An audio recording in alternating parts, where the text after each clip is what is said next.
Hello everyone, आप देख रहे हैं स्पेसिफिक इंग्लिश स्टडी चैनल। आज हम बात करने जा रहे हैं मॉडल वर्ब मस्ट हैव के बारे में। पिछले वीडियो में हमने जाना मस्ट और मस्ट बी के बारे में। आज हम बात करने जा रहे हैं मस्ट हैव का प्रयोग हम किस तरह से करें और कब लगाए मस्ट हैव। सबसे पहले अगर हम इसके आइडेंटिफिकेशन की बात करें तो end of the Hindi translation में कोई भी काम पास्ट में कर चुका होगा या कर चुकी होगी तब हम क्या लगाएंगे, मस्ट हैव लगाएंगे।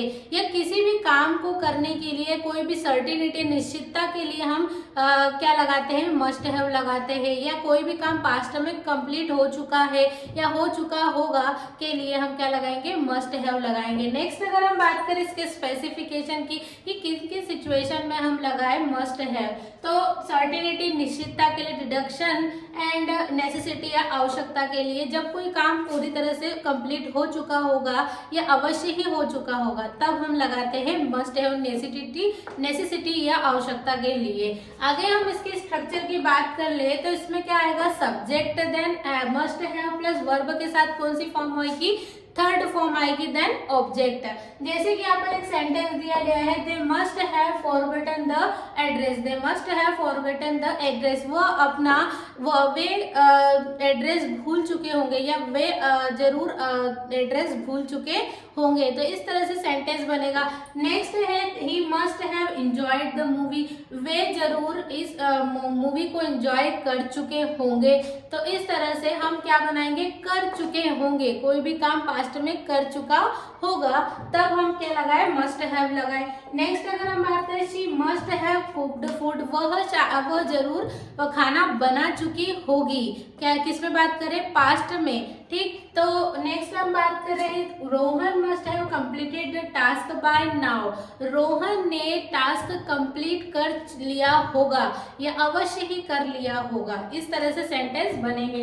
नेक्स्ट सेंटेंस बात करें she must have forgotten to call him, वह उसे कॉल करना जरूर भूल गई होगी। इस तरह से हम बोलते हैं ना कि वह उसे कॉल करना जरूर भूल गई होगी। हम किसी भी के क्या लगा रहे हैं, अवश्य, कोई काम अवश्य या जरूर ही कंप्लीट कर लिया होगा या नहीं किया होगा, उसके लिए हम क्या लगाएंगे, must have and must not have लगाएंगे। अब मस्ट नॉट का लगाएंगे, नेगेटिव सेंटेंस में लगेगा। तो नेगेटिव स्ट्रक्चर अगर हम देखें तो सब्जेक्ट के बाद मस्ट नॉट आ जाएगा प्लस हैव वर्ब की third form, then as it is object वैसा ही रहेगा। देन अब इसको अगर मस्ट नॉट में बनाए तो किस तरह से सेंटेंस बनेगा, जैसे दे must not have understood the instruction, वह जरूर क्या उसने होंगे या उसने इंस्ट्रक्शन को या निर्देशों को समझा नहीं होगा। तो ये किस में हो रहा है, पास्ट में हो रहा है और अवश्य या जरूर ही हो रहा है। तो इसके लिए हम क्या लगाएंगे, मस्ट नॉट हैव लगाएंगे। Then she must not have known about the meeting, उसे शायद या जरूर उसे इस मीटिंग के बारे में नहीं पता होगा, ठीक, नहीं पता होगा ना, known about meeting. They must not have gone Mumbai, वे जरूर मुंबई नहीं गए होंगे, ठीक है, नहीं गए होंगे।